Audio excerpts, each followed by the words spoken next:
Ladies and gentlemen, welcome back to another NFL news/reaction video. We've got injuries, we've got stories, we've got reactions, and before we hop into it, as always, don't forget to use code WyattzWorld on G Fuel, Waggle, or Prize Picks. By using my codes on G Fuel or Waggle, you'll save a discount on any of their awesome products. And by using it at sign up on Prize Picks, you're gonna guarantee yourself to win a free $50 with your first $5 entry. Reminder that there is a Travis Kelce free square this weekend. All he needs is one receiving yard for the entry to win. But as always, please remember to play responsibly, and let's get into the video.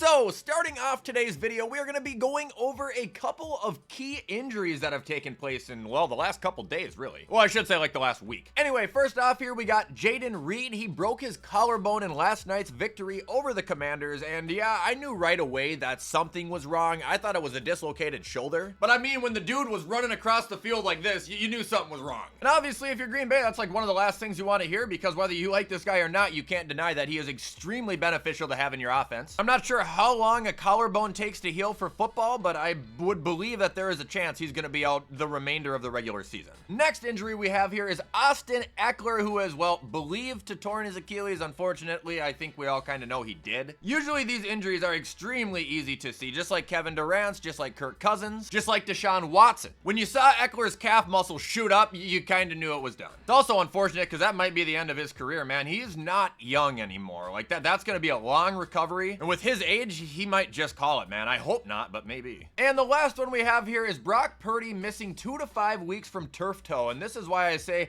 injuries dating back to like last week, because I don't know when this happened. Turf toe is a weird injury, man. I feel like I haven't seen it in a while, but I remember it with Davante Adams on Green Bay. He had a big battle with it one year. Definitely something you just want to cure instead of trying to play with it and making it worse. Anybody wondering how this will affect my prediction versus the Saints? It doesn't. I still pick the 49ers. I think my high school football team would beat the Saints right now. I'm not even kidding. Which, by the way, we won one game the entire time I was in high school. Shout out to the Sock Rapid Storm, baby. But yeah, get well soon, man, and hope you make a full recovery there.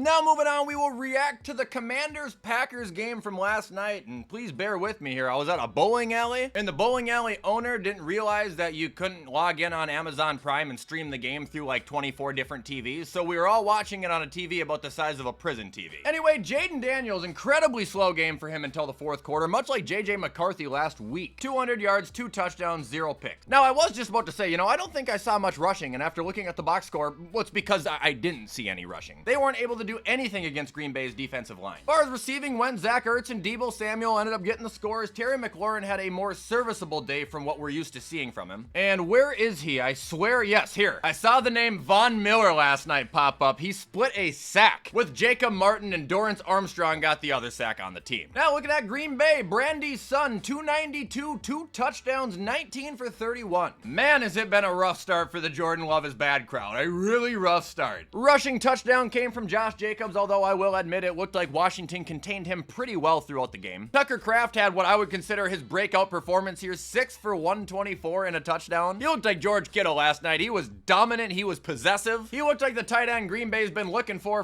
quite a while now. Other score came from Dobbs. Dontavion Wicks had a great game, which I'm happy to see. I've been a fan of him, and he's had a very up and down career, so good to see him doing well, and I think he's going to get an upped role with Reed being hurt. And looking at Green Bay's defense, I mean, up until the fourth quarter, they completely dominated this game. Edrin Cooper led with 7 tackles, half a sack. Devontae Wyatt, Rashawn Gary got sacks. Micah Parsons split a sack in there as well. I'm a little bit concerned why Matthew Golden got 0 receptions and 0 yards, but regardless, as much as I hate to admit it, which I don't really hate to admit it as much as a lot of Minnesota residents do, Green Bay are going to be a contender for the NFC. As of right now, they look unstoppable.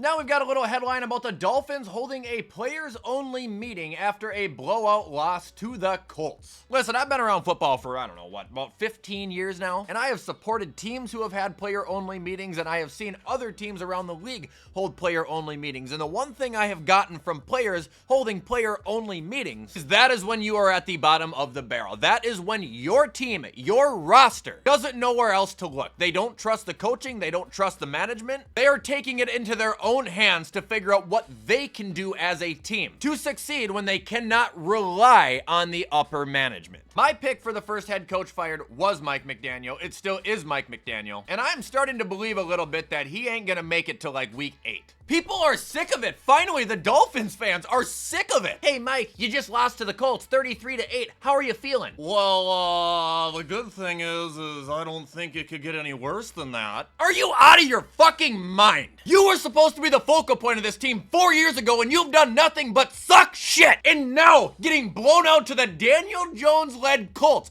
That's what your ass is gonna walk up to the podium and say. You're gonna go crack another one of your dumbass jokes. And I don't have any reason to get worked up over this. He's not my coach, but this is a guy that I have had a problem with for a really long time. I do not think he is funny. I don't think he's ever been funny. I do not think, and I don't think he has ever been mature enough to be a head coach. He has gotten by being a clown for 4 years. It makes no sense. And I do want to reiterate this just because of the shitty state the world's in right now. I don't have a problem with Mike McDaniel as a human being or the father or the husband, or I have no issue with him outside of football. But in football, as a head coach, I cannot stand the guy. I never have been able to, and I never will.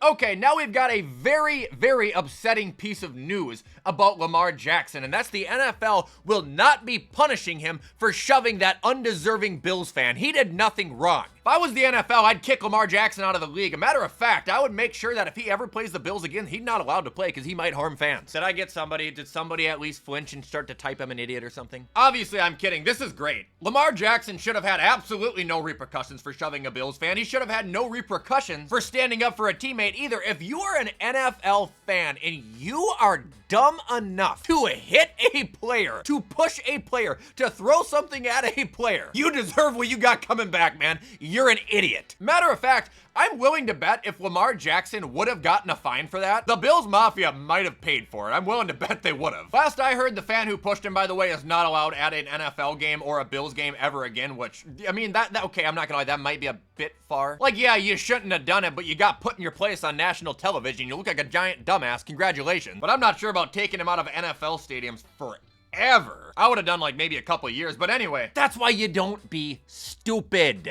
Now I've got a piece of, I think, very encouraging news for not only Raiders fans, but, you know, Brock Bauer fantasy owners. In other words, me! So the status for week 2 of Brock Bowers versus the Chargers. As of now, he said the Raiders have been approaching week 2 as if Bowers will play, and the tight end told reporters that he's hoping to play against the Chargers. Now, it's a little bit concerning because he hasn't practiced. He's wearing that leg sleeve. Obviously, we're just hoping it's precautionary, but pick up Michael Mayer now if you are a Brock Bowers fantasy owner. And if you are playing Brock Bowers or you want some free trade bait possibly, pick him up in your league because you're gonna have the other guy sweating. Mayer did good last week too. I think he hauled in 100% of his catches, like 4 for 40 something. And you wanna know the best part about that whole thing is? The best part about it all?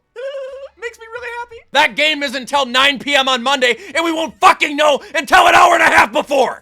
And that is gonna do it, ladies and gentlemen, for today's video. I know it may have been short, but sometimes that's just how it is. I hope you guys enjoyed this video. If you want to show support, please do it, because you know I appreciate it, but I hope most importantly, you guys have a safe and fun, but most importantly, safe weekend. Be kind, listen to others, and understand that different perspective exists within everybody. See you guys on Monday.